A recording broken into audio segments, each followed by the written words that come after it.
Hi, it's Dustin Lanier. Thanks for listening. Please find me on LinkedIn for original public sector operations content every week. And please reach out to me if I and my team of procurement professionals at Civic Initiatives can help you be a public procurement change agent. So, Rob, thank you so much for making time today. As we jump off, why don't you give us an introduction? I was flummoxed on how to describe your myriad titles and do you justice. So tell people who you are and what your main focuses are. Sure, it's a pleasure to join you here today, Dustin. And you're right, I have a variety of titles. I'm the executive director of the Supply Chain Resource Cooperative at NC State University. And I'm also the Bank of America University Distinguished Professor of Supply Chain Management at NC State. So I've been at NC State for about 21 years this year. And prior to that, I was at Michigan State. And so therefore have been working in the world of procurement for roughly a little over 30 years. A good part of that time has been working with different agencies in the public procurement space. I'm one of those faculty members that has one foot sort of firmly embedded in industry and public procurement, as well as the other foot in the academic environment. So I've worked with the Veterans Affairs. I've also worked with General Services Administration on a consulting basis. And this past year, I've been working quite a bit with the Joint Acquisition Task Force, helping them support the COVID-19 pandemic response, especially around shortages of PPE. And then I've been working with NASPO, National Association for State Procurement Officers, where we interviewed more than 100 chief procurement officers 50 chief procurement officers, 100 people total in various states around their response to the PPE pandemic. And more recently, I'm being involved with discussions with the World Trade Organization around global vaccine distribution, which I'm really passionate about at the moment. Excellent. So yeah, I'd noticed you showing up in my feed, and every time you showed up in my feed, what you had to say was interesting, and I was like, I need to know you. So I'm really glad that we connected and that we got a chance to talk. So supply chain is, of course, not inherently public procurement, but public procurement has a lot to do with supply chain, and certainly in the last year, there's never been more intersection between supply chain and public procurement. So just give us an initial context of how do these two disciplines touch? Like, how does supply chain affect public procurement and vice versa?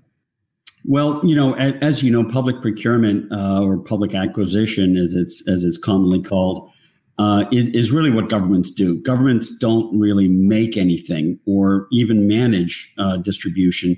They rely on third parties. And for that third party management, which is private sector, they rely on acquisition. They rely on contracts and so forth. Supply chain refers to more broadly the management of upstream supply as well as downstream supply, downstream distribution rather, in everything in between, the information flows, the financial flows, the relationships.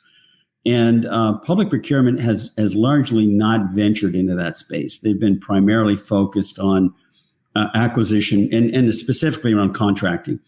And contracting is kind of the bread and butter of what public procurement focuses on. And we're seeing that requirement is being expanded considerably in this past year, and likely will continue to be expanded as we go forward.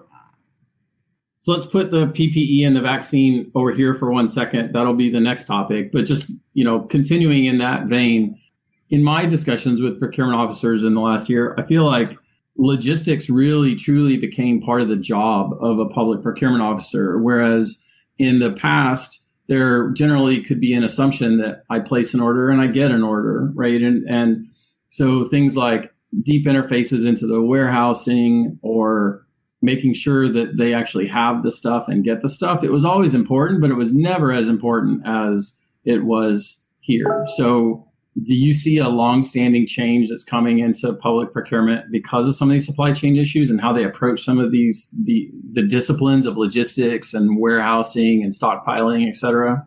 Absolutely, and again, going back to my experience, a year ago in March of 2020, we were called involuntarily as a pro bono consultant to the Joint Acquisition Task Force, which was stood up by the U.S. Air Force to look at the issue of shortages in the healthcare supply chain. And I still remember a conversation with someone who was part of the Strategic National Stockpile, and their statement to me was, I still can't believe that distributors have all these suppliers that are overseas that that these products aren't made here in the United States. And to me, that kind of indicated the naivete of a lot of public acquisition people who don't really understand what supply chains look like, and the fact that we are truly in an environment of globalization, and that a lot of the stuff that we rely on today is produced overseas with these extended, lengthy supply chains. And I think most public acquisition people, certainly at a state level, rely on third-party distributors, rely on contractors to manage these supply chains. But what do you do when those distributors don't have the stuff, right? Mm-hmm. Don't have what you need. And you realize, oh my gosh, what are we going to do here? Because the vendors, as they're often called, very often are local vendors. And they don't have what we need. They can't fulfill the requirement that our state or our federal government requires. And they're all of a sudden now thrown into this foray of dealing with these extended supply chains. And in some cases, they're getting dragged into it, kicking and screaming because they don't want to do that, or they don't have experience doing that. It's not what we do. So I think there's a whole new skill set that's starting to emerge as we start looking at the logistics and the management of these end-to-end supply chains.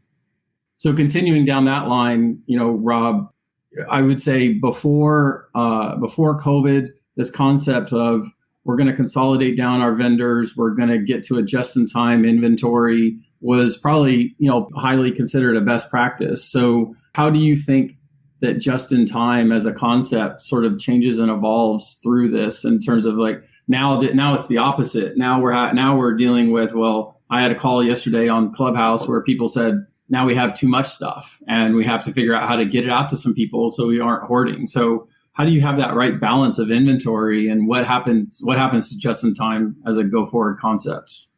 Well, I think just in time gets a bad rap, and I've worked during my time at Michigan State. I worked with a lot of the automotive companies that just in time, or lean as it's called, is like a religion to them. It's just a way of working. The thing with just in time is it requires that you have suppliers that are domestic or local.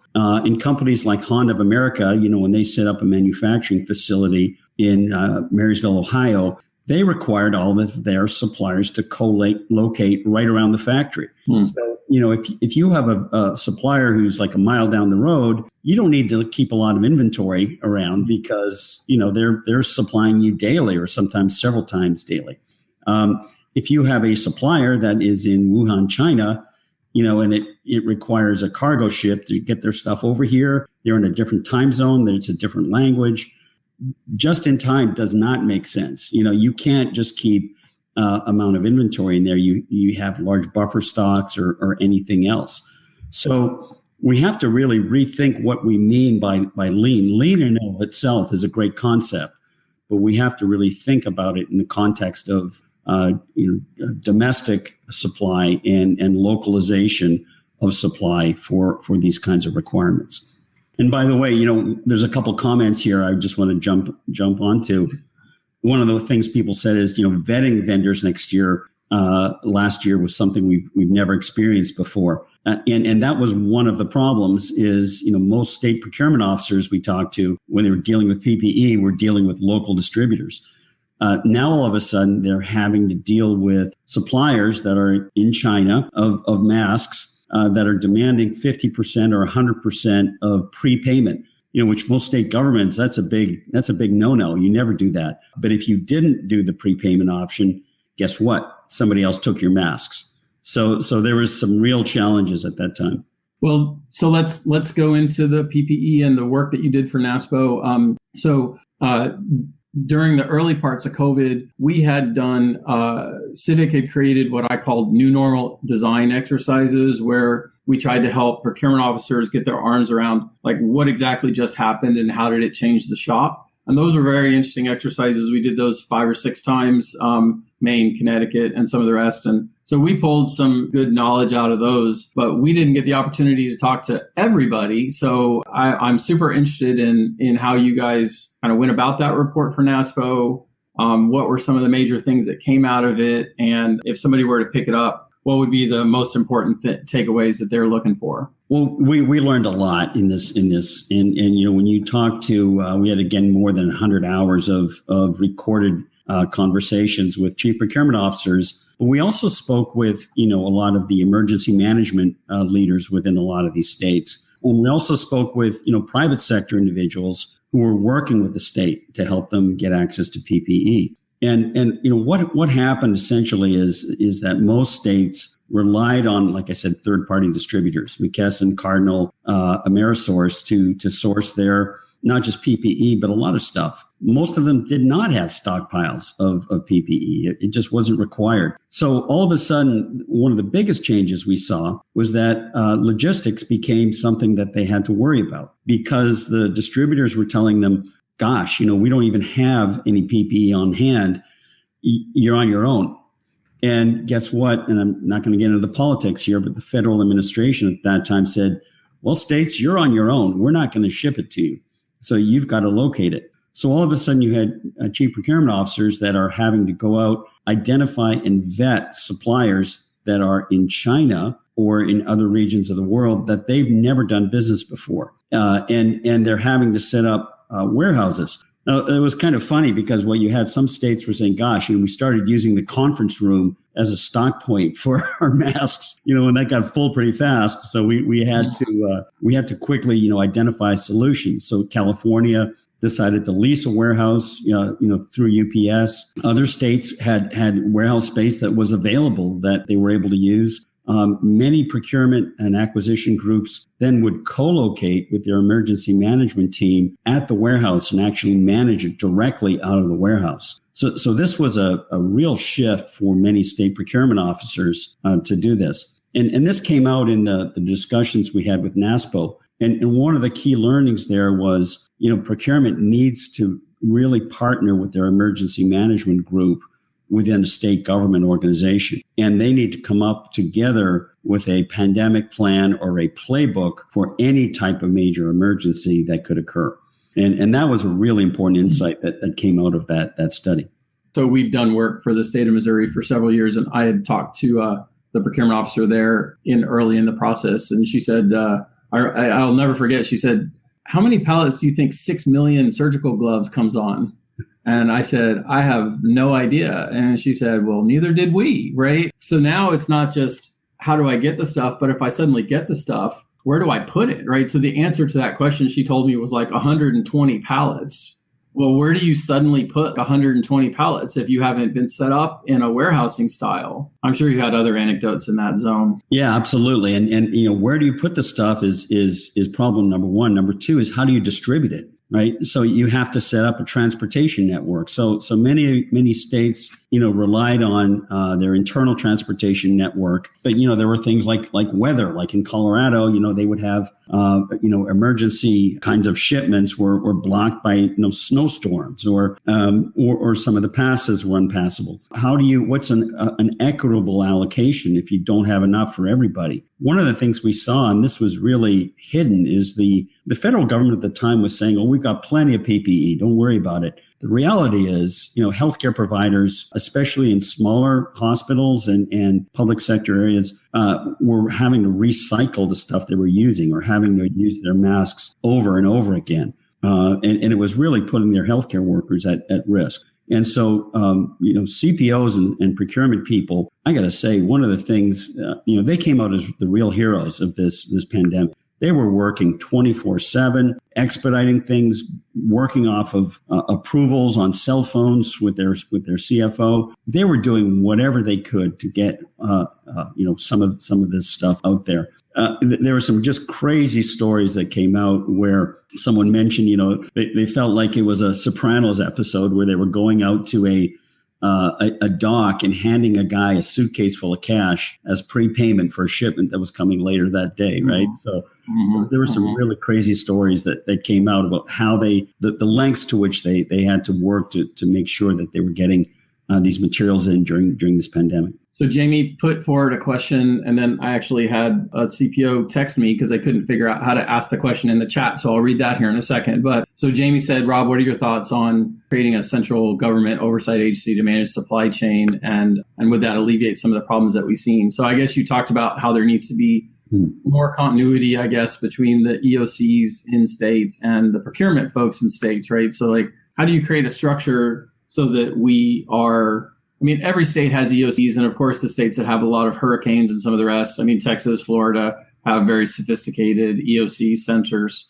But then the thing about COVID was it was a simultaneous event across the entire country, right? So you might have some places that have their emergency ops centers processes down to an absolute, precision, and then other places where they've never had to respond like that. I'm sure that there was a blend of experience in dealing with this kind of thing that confronted us in a pretty unique way through the COVID. So what kind of structure should states think about in order to be better prepared to handle that kind of stuff in the future? Well, there were a few attributes of what we called, and in the NASPO report, we came up sort of with a maturity model that talked about what were some of the things that we saw in the more advanced approaches to the response. One of the first attributes is, there needs to be, first of all, the states that had a more centralized procurement group that was, more closely aligned with, the CFO's office or the COO's office tended to fare a little better. They had a more direct link. They didn't have the EOC operating on their own. They were very firmly partnered with their EOC. And the EOC also recognized the importance of having acquisition personnel on board. EOCs don't know how to write contracts. They don't know how to negotiate. They don't know how to, deal with bills of lading and shipments. So having a professionally trained acquisition staff is really critical. And states that have an EOC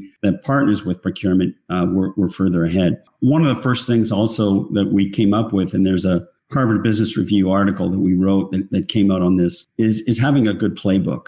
Having a playbook that says, if there's an emergency, here's the governance that needs to be put in place. Here's the roles and responsibilities that people need to take on. Here's the role that procurement plays within that EOC. Here's the role that the CFO plays, and how do we coordinate and put together a war room very quickly that can respond to that. Are some of those elements in the NASPO report? I saw, I guess, the synopsis. I don't know what supporting materials there may be, or so does the report that you guys created help foster that conversation? Absolutely. Yeah, the NASPO report really covers that in detail. And the third piece of it, is also the financial piece. As I said, in a typical hurricane response, and as you pointed out, some states like Louisiana and Texas, and Florida, they had a fairly mature EOC response system because of their experience, with hurricanes. Hurricanes are point events, though, right? They're just single incidents. This pandemic went on and on and on. It just dragged out, and people were starting to burn out because it was so dire. So this was a completely different event. Most state procurement offices were not prepared to deal with. Mm-hmm. What it did lead to is a better understanding of the role of acquisition, to really help as a key central figure. And I think states that are doing a kind of a lessons learned post-mortem after this are putting in measures that we think will centralize more of the procurement function and make that role clear going forward. So I wrote a bunch of articles during all the COVID period, and one of the articles was, "This is not a hurricane," where I was, to your point, right? Like the typical response arc is respond to the event and then recovery. But in this case, response never yielded. We were in very long-term response, and it had that effect, and it was definitely different. Well, thanks for working on that report for NASPO. So Bob Gleason with Maryland texted me about, how do we turn it around so that we produce and fabricate here in the U.S. some of the high volume, low cost PPE, as well as high value, low volume, durable medical equipment. So that's a general direction I was going in a question anyway. So I also support a group called the Continuity of Supply Initiative led by Stephen Gordon. And they're trying to actively bring together a variety of procurement minds on how the contracting events can drive more, it can foster more domestic supply. So how do you see the question about domestic supply and the security need to have that be something that is emphasized and produced here, so that the scenario that you described before, the supplier who's within 100 yards of the automotive factory, means that we can have more insulation. So talk about domestic production and what you're seeing from that. No, this is a topic that's near and dear to my heart, and I've actually written about it extensively in a book that's coming out that I wrote with Tom Linton called Flow: How the Best Supply Chains Thrive. And one of the things we talk about is the idea that the executive order says we need to domesticate all of these critical materials in healthcare. Well, that's okay, but that's a great idea. And we want to bring things back to the U.S. But the fact is, we're not going to be competitive in all those areas. And we have 20 years of outsourcing to low-cost countries that has essentially taken a lot of those industries, and they've gone away. They've moved away. And the issue then becomes, well, how can we produce those goods here? And Bob's sentiment is great. And I know Bob, and we've had these discussions before. But one of the things I would say is we may not be competitive in production of, say, nitrile gloves, or, maybe some kinds of low cost consumables, are going to cost more if we produce them here. And who's going to invest in those industries? Who in the private sector, what venture capitalist is going to invest unless there's a guaranteed contract that says, you get set-asides for these goods. And by the way, those set-asides, you're going to be paying a higher per unit cost than you would if you're currently sourcing them from Asia. So does that mean CMS is going to pay more for those items in terms of reimbursement? Who's going to pay the cost of bringing those industries back? And I think that's a fundamental issue that we need to think about. And I would advocate that we need to be a little more selective and build a strategy for ensuring resiliency of supply, because not all of these industries could or should be brought back to the United States. Now, there are some strategic areas where we definitely need to bring domestic supply back. Semiconductors is Exhibit A. And we're seeing that already with Taiwan Semiconductor Company and Intel are both starting to build factories, looking at building factories in the U.S. Certain types of PPE, I think, are also very good candidates. But we can't just look at the manufacturing of these goods. We have to, again, look at their supply chains. One of the moments, and I'll conclude this question with this example, one of the moments that really struck me was the CEO of 3M was testifying to Congress, and they asked him, well, what percentage of your N95 masks are produced here in the U.S.? And his response was, well, about 35%. Well, that sounds pretty good. That's pretty reasonable. But what he didn't say is that's 35% of final assembly. Because all of the components, the nose bridges, the materials, the elastic bands were all coming from Asia. And you can't produce something if you don't have the raw materials. And so that's what we have to think about is what part of the supply chain do we really want to bring back to the U.S. and who's going to pay for it? So how do both the feds and the states think about stockpiles in terms of how much stuff should be kept and where, right? So I had seen, there's a link that I'll put in the comments later of a cloud-based way of projecting demand based on the COVID cases. I thought it was pretty interesting. At least it was worth a grain of salt. But, we'd heard stories, right, that the stockpiles, either they weren't there or some of the stuff was old.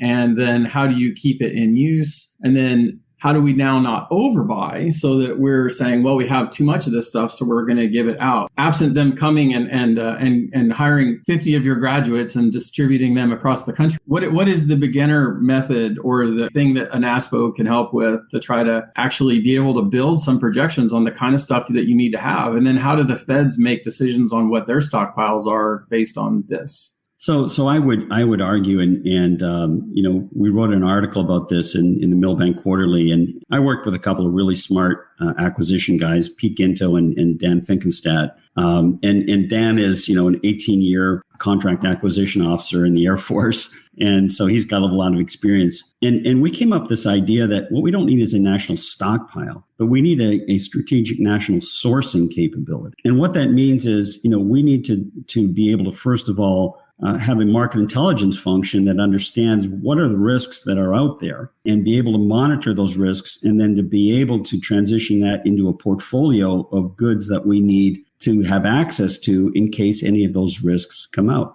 Now, what we learned in the current national stockpile is, they had limited funds and they were investing in, they made the wrong bets, basically, because there's about 12 major risks at any given time that they had to consider, and they could probably fund about 6 of them for the material. And unfortunately, pandemics were not. They sunk a ton of money into anthrax vaccines. Almost half of their $500 million budget was on these anthrax vaccines that, by the way, was produced by Emergent, which is the company that's causing the other vaccine problems.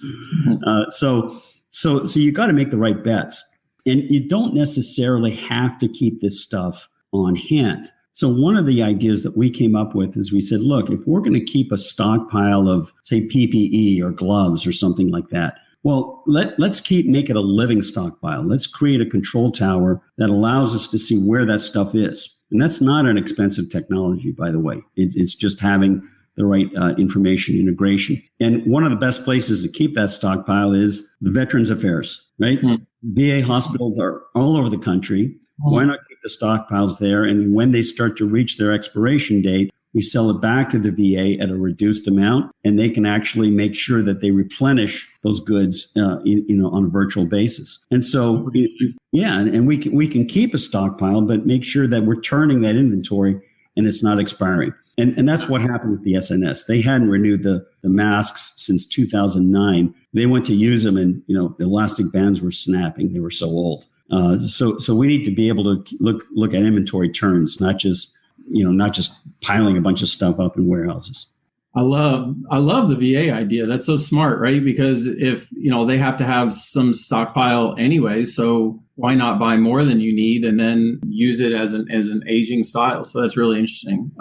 So you mentioned vaccines, obviously. So I did a poll coming up where I listed off 3 topics of domestic supply of PPE, replenishment of stockpiles, and then vaccine acquisition and distribution. And obviously, it's no great secret that that's what's on people's minds. So that had like 70% of the votes. So how has the vaccine development progressed from your perspective as we come into the spring? And this is not just, of course, a U.S. issue, right? The entire globe is dealing with trying to acquire and put this into place. So how have you seen the effort to create and distribute this vaccine from perspective as a supply chain expert?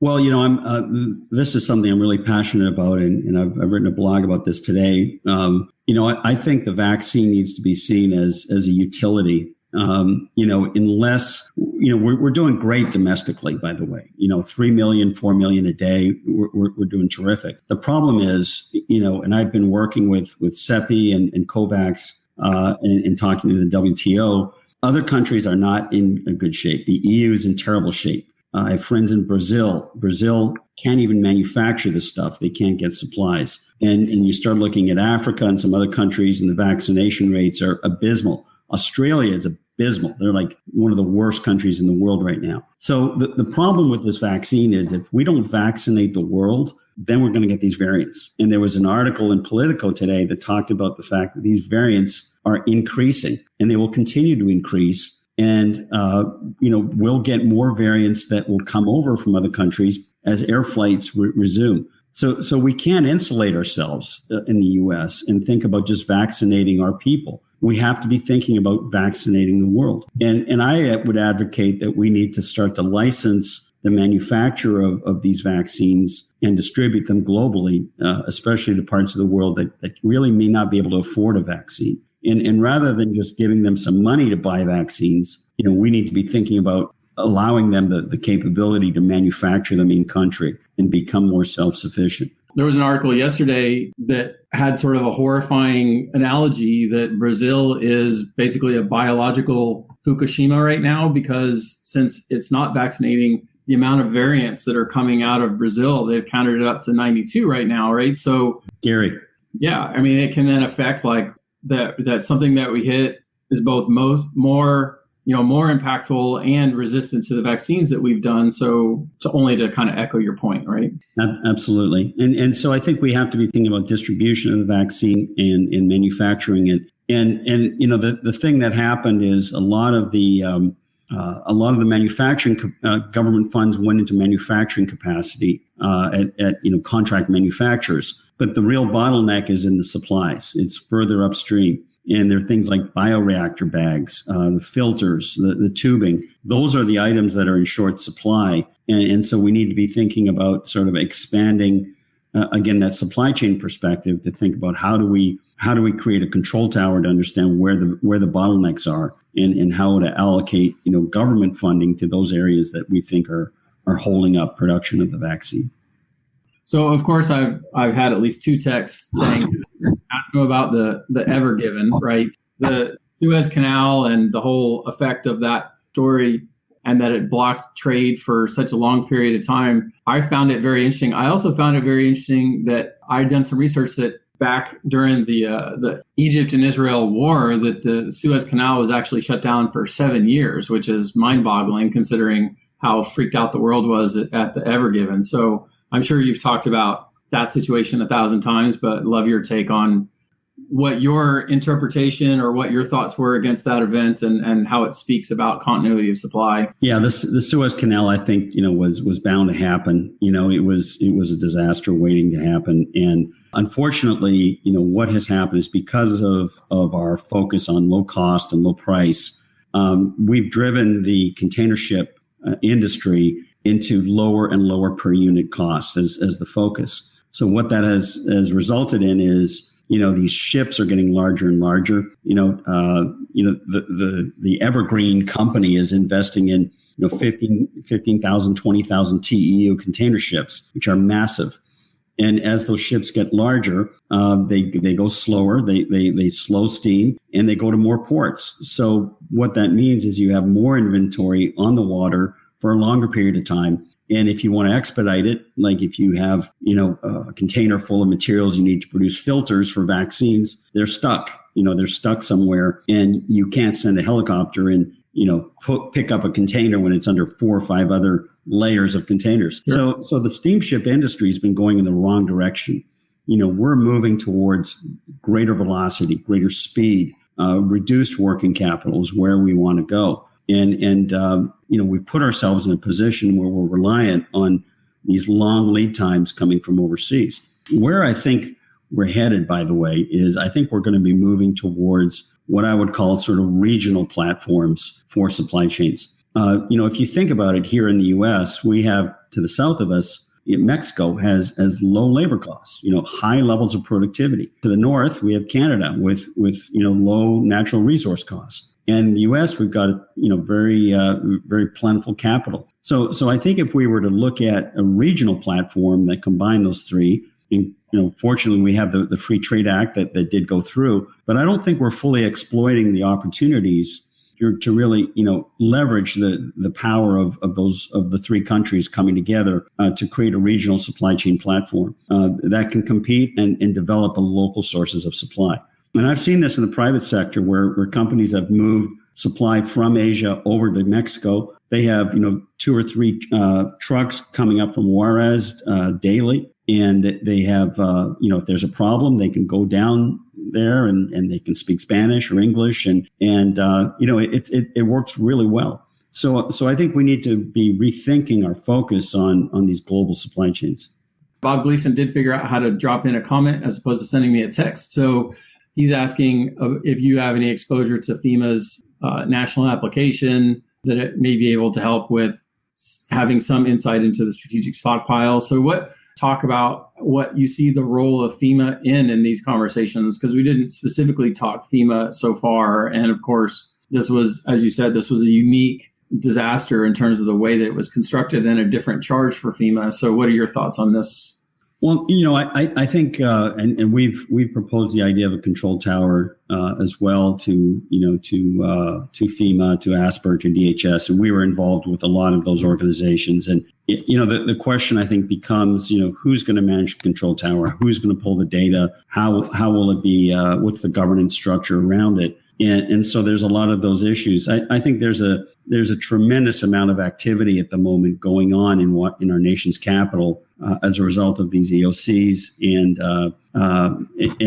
also a lot of different players that are thinking about it. In my mind, there needs to be a coordination between BARDA, CDC, FEMA, DHS. They need to be coming together to come up with a unified plan. I don't think any one of them can do so on their own. And the other point I would make is, they really need acquisition personnel working on some of these problems. And, the people, this is my personal opinion, that the armed forces, especially the Air Force, have probably one of the most talented set of folks that can look at market intelligence, market research, which is what we need to do. We need people to understand what's the current set of conditions in the supply market and be able to adjust our planning and our portfolio management around the risks that are occurring in those areas. And that includes logistics risks, pandemic risks, cybersecurity issues. We have risks around our energy, as we saw with Texas this year. So we need to be more cognizant of these risks and start thinking about a portfolio of materials that we need to be able to monitor and adjust our inventory to deal with these issues. I see a phrase that I have not been as exposed to as a public procurement person, but I see catching more wave is this concept of circular supply chain, which is we source it, we use it, and then we deal with its disposition or its recycling or the rest. So how have you seen the circular supply chain concepts express itself in the work you've been doing, and how important is understanding how we're going to not just use something, but then properly dispose of it and make it be useful and circular, to adopt the phrase? Yeah, no, that's a great question. I think, disposition is the part of acquisition that people don't talk a lot about, right? We raised this issue when we were talking about the vaccines. How are we going to properly dispose of all of these used syringes? Just think of it. That's a lot of used syringes. Where are we going to put this stuff? So we need to be thinking in terms of some of these sustainable solutions. One of the areas we've worked on is sort of the bio-based sector. And we think that there's a lot of really interesting movement around bio-based materials, especially green chemicals that have a life cycle for disposition, and that is a little better than some of the petrochemical sector. And I think a lot of companies I'm speaking with are starting to look at things like bio-based chemicals as alternatives to petrochemicals, not just from a sustainability standpoint, but from a supply chain resilience standpoint as well. And the other thing is masks. We're awash in used masks. I mean, how are we going to deal with all of those materials? So I think thinking about not just recycling, but biodegradable solutions are going to be important as we move forward in this area. So one question I probably should have asked a little bit, like a couple ago, when you were talking about that coordination between FEMA and the rest among the states, there was sense that we're competing amongst each other for the same things, and we're allowing our own pricing to be driven up, and in some cases, literally buying out from under other people. And so at the time, you really don't have much of a choice because it was a little bit of a law of the jungle out there. But how, in any of your conversations with NASPO or just among leaders, how can we not have that happen in the future? Or where are the coordination points so that we can anticipate that if that kind of thing may happen again, that we would be prepared for it, so that we're able to have the right levels of who's buying what and how is it being distributed, instead of having the tragedy of the commons issue where everyone is chasing the same three things?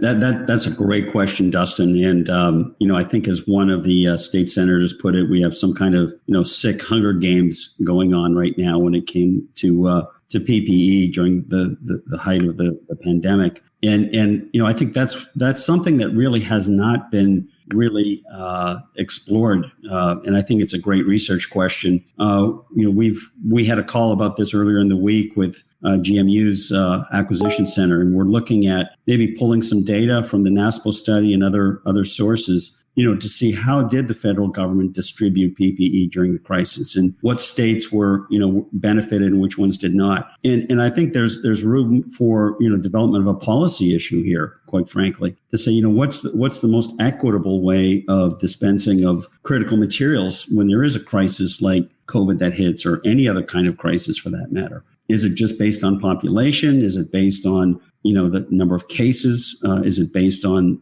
the urgency of need? So I think there's some really interesting policy issues around distribution of these critical goods during a time of need. I think the federal government in this case kind of threw up their hands and said, hey, we're just going to keep this stuff. And in some cases, they commandeered shipments from states, literally took over the shipment. And some state governors were able to pull strings and actually get them to release the shipment that they had legitimately bought. Others were not so lucky. So it was really sort of an ad hoc set of conditions that emerged, and that's not good policy. That's not good for our government, and it's not good for states. So we need to think through this issue at length, I believe. So as I come into my last question or two, I want to thank you for joining today. So about a year ago this time, when COVID started, I started doing a lot of content on LinkedIn, and it's been a really good experience trying to be able to talk about some of these issues and raise it up. So I really enjoyed getting to do it. And like I said, when I first saw your stuff, I was Rob's the man. We've got to meet. So it's really kind of you to join me. Well, thank you.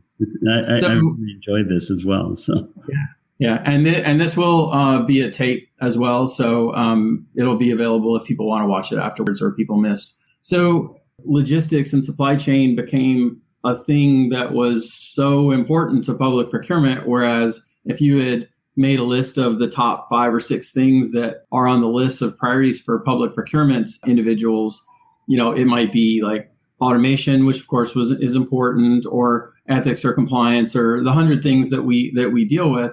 Now, this concept that supply chain may need, and really having people that understand these concepts and being able to build programs around it, probably has become a thing that people will want to do in the go forward.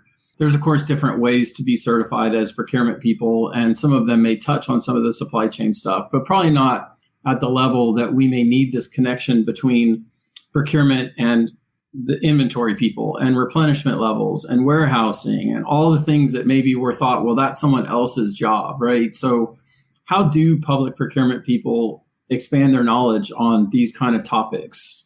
You run a program for NC State, right? So, there's on this call, there's mixes of very senior people and then people who are just starting out. How can people become more knowledgeable in supply chain and really try to understand it as a discipline? No, I mean, it's a great point. And I think, what it really points to is the fact that public procurement, the skill sets required are going to grow. And I think there'll be greater knowledge requirements around managing logistics, managing distribution, managing global sources of supply.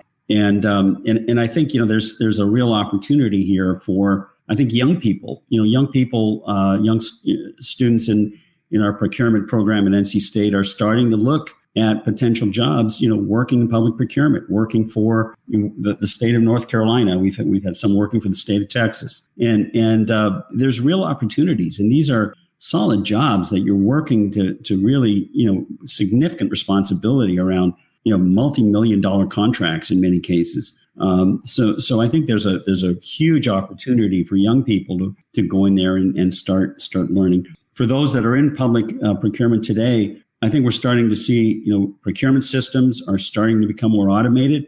So there'll be less, sort of transactional work requirements around, just contracting. And I think we're starting to see that, with that efficiency, public procurement people can start to do more things like managing logistics, expanding the breadth of their responsibilities and starting to coordinate with other agencies within the state government around things like emergency planning, identifying stockpiles and how to manage logistics to different parts of the state. And we saw this with the vaccine. With the vaccine distribution, and there's a great comment, I think, by Jacob earlier in the state of Florida, and he talked about the sort of parent-to-child contract scenario where they could start to build relationships to the smaller counties and manage and coordinate with those counties. So I think there's a real opportunity to start building digital networks with our counties, with our county procurement offices, and better coordinate distribution around the state. And this is where I think we need to be going next, is building these digital technologies to be able to improve distribution around the state. And by the way, these technologies are not expensive. They're not that expensive.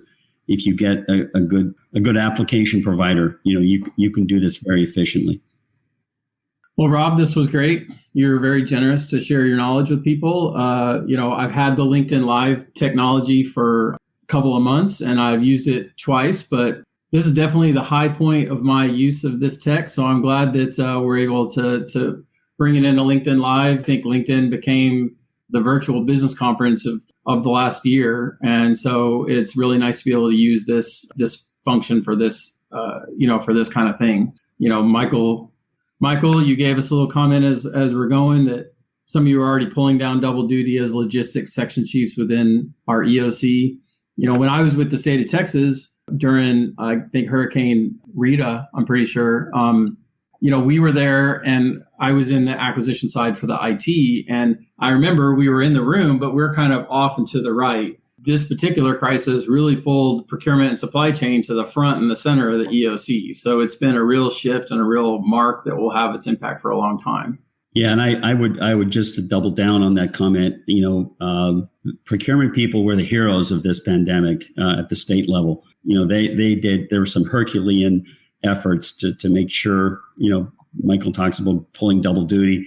People were pulling 17-hour shifts and sleeping on a cot in a warehouse, during this pandemic. And people were working from home, working nonstop on acquisition, on contracting.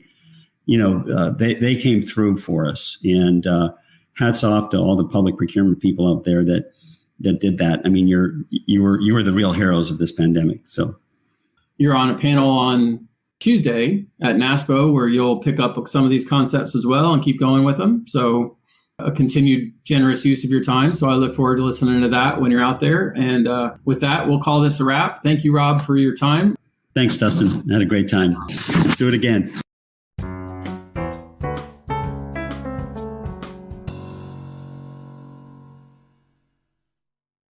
Hi, it's Dustin Lanier. Thanks for listening. Please find me on LinkedIn for original public sector operations content every week. And please reach out to me if I and my team of procurement professionals at Civic Initiatives can help you be a public procurement change agent.